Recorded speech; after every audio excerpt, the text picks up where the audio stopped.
Ils sont venus nombreux, en famille, entre amis ou par curiosité, tous avec une même envie, savourer les mets africains et vibrer au rythme des voix du continent.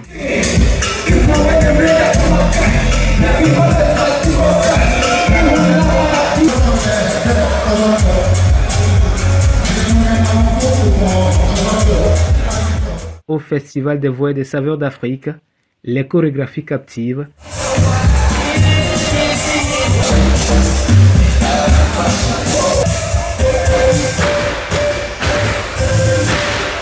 Tandis que les spécialités locales éveillent les papilles.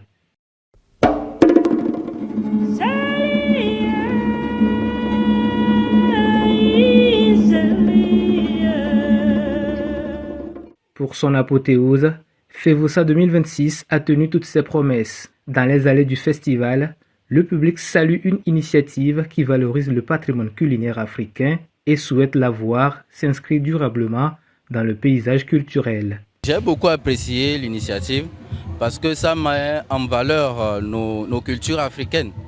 Et c'est une initiative qu'on doit encourager pour que ça puisse durer dans le temps.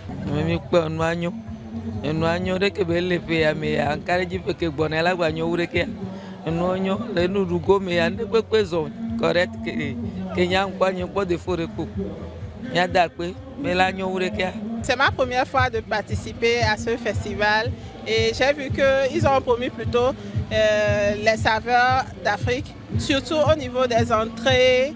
Bon, c'est la première fois de voir des entrées comme ça. Donc bon, ça m'a beaucoup plu quand même, j'ai beaucoup aimé. Je crois que c'est un truc qui doit continuer à le faire et je pense que d'ici 5 ans, ça sera un grand festival pour le Togo et surtout d'inviter d'autres pays aussi, de partager cet instant avec eux. Un engouement partagé par les partenaires. Ils voient dans ce rendez-vous une plateforme de promotion des cultures africaines, mais aussi un véritable levier pour faire rayonner les richesses gastronomiques du continent.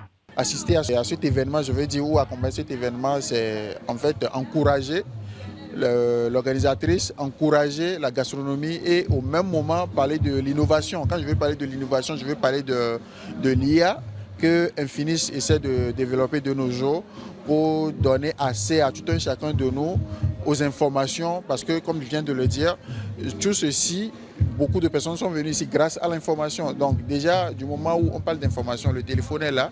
Donc Infinis, dans ce sens-là, suit l'événement et encourage vivement le bon fonctionnement de cet événement.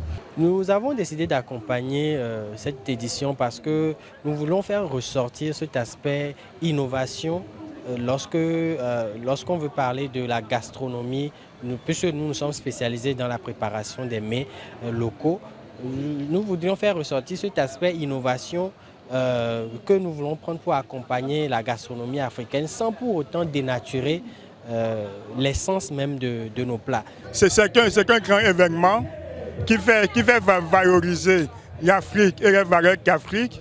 Et également, il y a une grande gamme qui veut faire connaître l'Afrique et les valeurs de l'Afrique. Ça a été un plaisir et puis un honneur pour moi d'accompagner cet événement Emma Fevosa. C'est un grand événement et là, il ne faut pas avoir peur d'être derrière cet événement. Fevosa, déjà par sa définition, Festival des voix et des saveurs d'Afrique, c'est purement africain. Et nous, on est là pour représenter l'Afrique. Tout ce qui concerne l'Afrique, la jeunesse, on est dedans. On essaye d'apporter quand même une touche personnelle à l'édifice pour que ça grandisse un peu. On était là l'année passée, on est là encore cette année et je suis sûr que l'année prochaine, pour la 3e édition, on serait toujours là. Entre musique, danse et gastronomie, Fevosa referme ainsi sa 2e édition sur une note de convivialité, de partage et de fierté africaine.